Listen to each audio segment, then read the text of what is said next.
Karibuni tena ndugu wapendwa katika familia yetu ya maarifa ya neno, ili tuweze kutafakari kwa pamoja. Na tafakari yetu ya leo inasema Bikira Maria mfano bora kwa wachumba. Bikira Maria mfano bora kwa wachumba.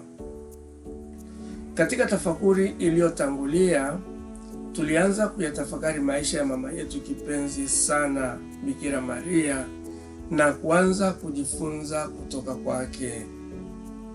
Tulianza na tabia na mwenendo wake mwema.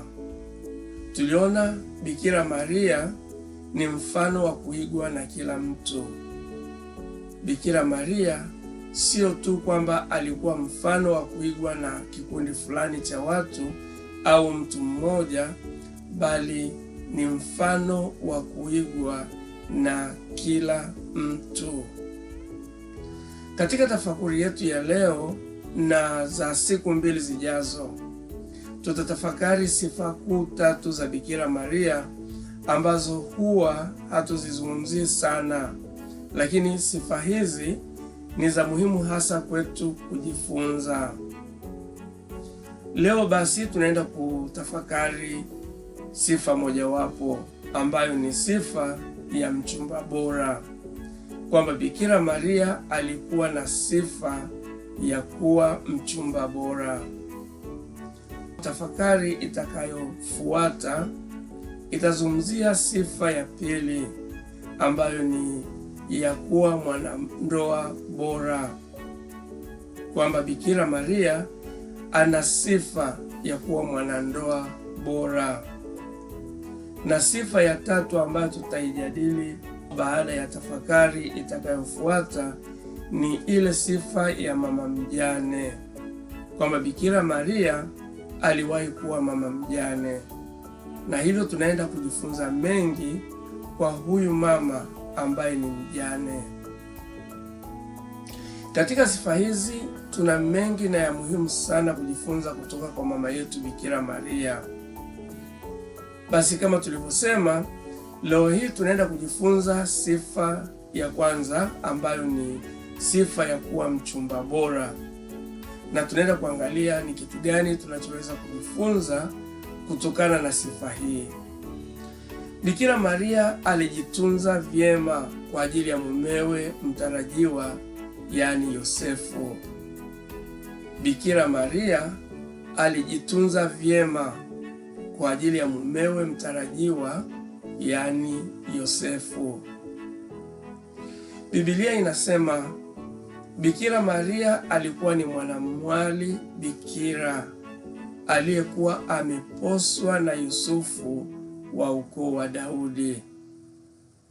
Sasa tunapozungumza habari ya kuposwa, inamaanisha kwamba alikuwa tayari ni mchumba wa mtu. Na tunaposema alikuwa ameposwa na Yusufu, manake Bikira Maria alikuwa ni mchumba wa Yusufu.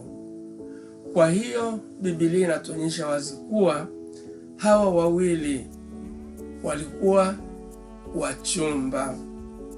Biblia inatuonyesha wazi kuwa Bikira Maria na Yusufu walikuwa wachumba. Ndipo basi tunasema kwamba Bikira Maria alikuwa na sifa ya kujitunza kwa ajili ya mumewe. Sasa tunapata fundisho gani kwa jambo hili la kujitunza kwa ajili ya mumewe? Kwanza kabisa ni kwamba sisi nasi tunapaswa kujitunza miili yetu kwa ajili ya Mungu, kwani miili yetu ni hekalu la Roho Mtakatifu.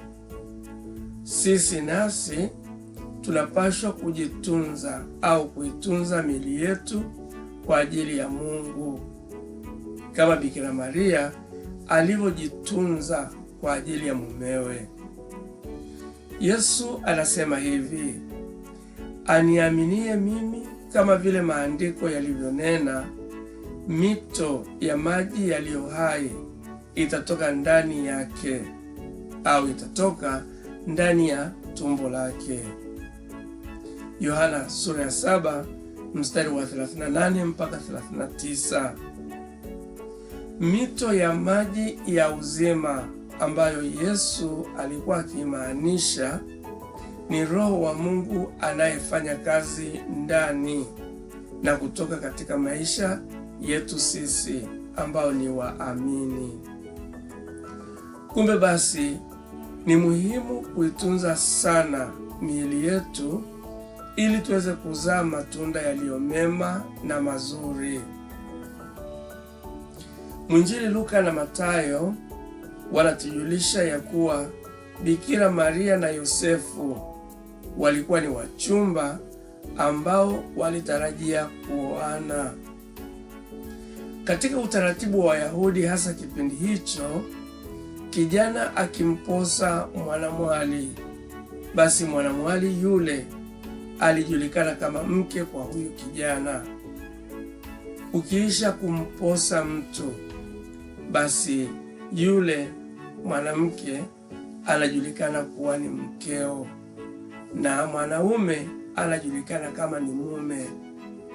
Lakini hawa hawakuweza kuwa na mahusiano mpaka pale taratibu za mahari na taratibu nyinginezo zikamilike, ndipo kijana aliweza kumchukua mkewe na kuishi naye. Ndiyo maana tunaona katika Mathayo Yosefu anaagizwa kumchukua mkewe, kama tunavyoweza kusoma katika Mathayo sura ya 1 mstari wa 20 hivi: basi Yosefu alipokuwa akifikiri hayo, tazama, malaika wa Bwana alimtokea katika ndoto akisema, Yusufu mwana wa Daudi, usihofu kumchukua Mariamu mkeo, maana mimba yake ni kwa uweza wa Roho Mtakatifu. Hili ni fundisho kubwa sana kwa wachumba wa siku hizi ambao hawana subira ya kusubiri hata waweze kuoana kwa heshima. Watu wakiisha kuamua kuwa wachumba, wanajipatia pia ruksa ya kuishi kama wanandoa kwa kukosa subira. Ndoa nyingi za siku hizi zinafungwa kutimiza wajibu tu, kwani wanaharusi tayari walikwisha kuwahi kuishi kama wanandoa au tayari walikwisha kujuana. Hii inaondoa umuhimu, utamu na uzito wa tukio lenyewe la harusi. Harusi zinakuwa kama maonyesho tu kwa mashabiki watazamaji ambao nao wanaangalia na kushangilia mchezo wa mpira uliokwisha kuchezwa na kwao ni marudio tu. Kumbe Bikira Maria anatukumbusha umuhimu wa kurudi katika maadili yetu stahiki ya nyanja ya uchumba na ndoa. Lakini vile tunajifunza jambo jingine la muhimu kutokana na Bikira Maria aliyekuwa mchumba wa Yosefu. Tunaona mama Bikira Maria anakubali kuchukua jukumu jingine la kumtumikia Mungu wakati akijiandaa kwa jukumu la kutumikia au kuitumikia familia yake. Tunaona mama Bikira Maria anakubali kuchukua jukumu jingine la kumtumikia Mungu wakati akijiandaa kwa jukumu la kutumikia familia yake. Bikira Maria alijua wazi kabisa kwamba kukubali kumzaa mtoto Yesu kwa uwezo wa Roho Mtakatifu kungetengeneza au kungeweza kuvuruga mahusiano yake na mchumba wake. Na kweli ndivyo ilivyotaka kutokea wakati Yosefu alipoanza harakati za kuachana naye. Vile Bikira Maria kwa kukubali kumzaa Yesu alijua wazi kuwa jamii iliyomzunguka isingemwelewa. Alielewa kuwa watu wangemwona kama mwanamke asiyejiheshimu wakati akiwa tayari ni mchumba wa mtu. Lakini Bikira Maria hakusita kuisikia sauti na maelekezo ya Mungu ndani ya changamoto hizo.